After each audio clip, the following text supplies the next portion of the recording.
رمضان کی پلاننگ ہم کو اس طور پر کرنی ہے کہ ہم اور آپ رمضان آنے سے پہلے اپنی نیتوں کی اصلاح کر لیں، اس لیے کہ ہر عمل کے قبول ہونے کا دار و مدار نیتوں پر ہے۔ انما الاعمال بالنیات، تمام عملوں کے قبول ہونے یا پھر نہ ہونے کا دار و مدار یعنی کہ ڈیپینڈ یہ نیت کے اوپر ہے۔ شیطان کی نظر ہمارے نیت پر ہوتی ہے، بڑا ملعون ہے یہ، مردود ہے یہ، کتنا بڑا خبیث ہے، دیکھ لیجئے۔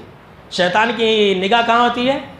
ہماری نیت پر ہوتی ہے، ہماری نیت ہی پر حملہ کرنا چاہتا ہے وہ، اس لیے کہ نیت خراب ہوگی تو ہماری عبادت خراب ہوگی، بولتے نہیں؟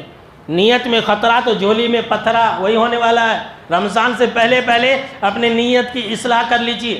شیطان کی نگاہ نیت پر، اور اللہ رب العالمین بھی نیتوں کو دیکھتا ہے۔ آپ صلی اللہ تعالیٰ علیہ وسلم نے فرمایا کہ اللہ رب العالمین تمہاری شکل و صورت کو نہیں دیکھتا، اللہ تمہاری مالداری کو نہیں دیکھتا، مال کو نہیں دیکھتا، وَلَٰكِن يَنْظُرُ إِلَىٰ قُلُوبِكُمْ وَأَعْمَالِكُمْ، لیکن اللہ تمہارے نیتوں کو دیکھتا ہے، اللہ تمہارے عملوں کو دیکھتا ہے، اللہ تمہارے دلوں کو دیکھتا ہے، تم کس مقصد سے نیک اعمال کر رہے ہو، تم روزہ کیوں رکھ رہے ہو۔ اب رمضان کا مہینہ آ رہا، ہم اور آپ سوچ رہے ہیں پورے سال پر کھا کر کے بہت موٹا ہو گیا ہوں، پیٹ بھی بڑا ہو گیا، اب رمضان آ رہا تو میں روزہ رکھوں گا تو کم ہو جاؤں گا، تو ہو گیا ختم۔ آپ نے اللہ کے لیے روزہ نہیں رکھا، بولتے نہیں گئی بھینس پانی میں، وہ والا معاملہ ہے، یہ باریکی ہے، سن لیجئے، بہت ضروری ہے۔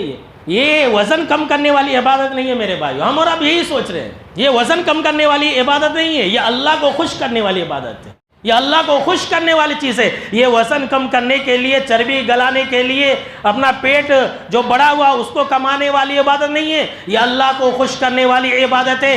شیطان اس طرح سے نیتوں پر حملہ کرتا ہے۔ حضرت فضیل رحمۃ اللہ علیہ کے بیٹے نے اپنے ابا سے پوچھا، حضرت فضیل سے پوچھا کہ صحابہ کرام کی باتوں میں، ان کی عبادتوں میں اتنی چاشنی اور مٹھاس کیوں تھی، اتنا وہ لوگ اللہ کے پیارے کیوں ہو گئے؟ تو حضرت فضیل رحمۃ اللہ علیہ نے جواب دیا، سمپل سا جواب دیا، اس لیے کہ وہ اپنی زندگی کے ہر معاملات میں اللہ کی رضا اور خوشنودی چاہتے تھے۔ صحابہ کرام بس یہی چاہتے تھے کہ اللہ خوش ہو جائے، اور ہم اور آپ یہ چاہتے ہیں کہ فلاں خوش ہو جائے، یہ خوش ہو جائے، ایسا ہوگا ویسا ہوگا۔ گئے کام سے، نیتوں کی فکر کیجئے۔ رمضان کا صحیح استقبال اور رمضان کی صحیح پلاننگ یہ ہے کہ ہم اپنی نیتوں کی اصلاح کر لیں، اپنی نیتوں پر زیادہ توجہ دیں۔